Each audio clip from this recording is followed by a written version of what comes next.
Russia has told the Czech Republic to hand over the statue of a prominent Soviet military commander that was dismantled in Prague last week despite Moscow's protests, escalating a rancorous diplomatic dispute over the issue.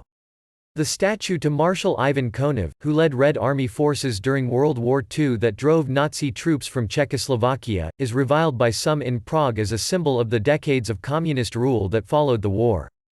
But in Moscow, Konev is lionized by authorities as a war hero, and the removal of his statue was cast as a diplomatic insult and part of what Russia sees as a dangerous attempt to rewrite history. The statue to Konev, who also played a leading role in crushing the 1956 Hungarian uprising and building the Berlin Wall in 1961, was taken down on April 3 by municipal Prague authorities who said they planned to put it in a museum.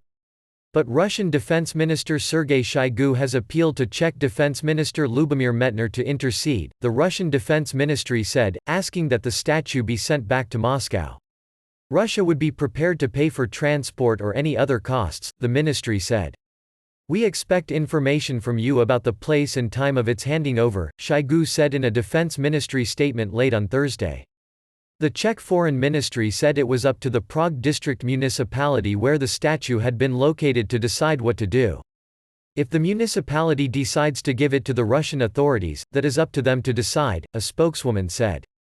The Czech Defense Ministry and Prague City Hall could not immediately be reached for comment. The statue has for years been the center of controversy in Prague. It has been repeatedly vandalized, and moves by municipal authorities to cover it up with tarpaulin sparked anger among local pro-Russian residents.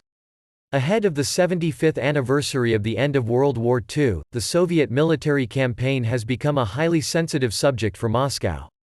President Vladimir Putin has accused Russia's detractors of diminishing the Soviet war effort and its huge loss of life, and said Moscow must defend itself from what he has called the rewriting of history. Separately, Shoigu on Wednesday appealed to Russia's investigative committee, which handles major crimes, to criminally prosecute any foreign officials responsible for taking down statues honoring Soviet citizens.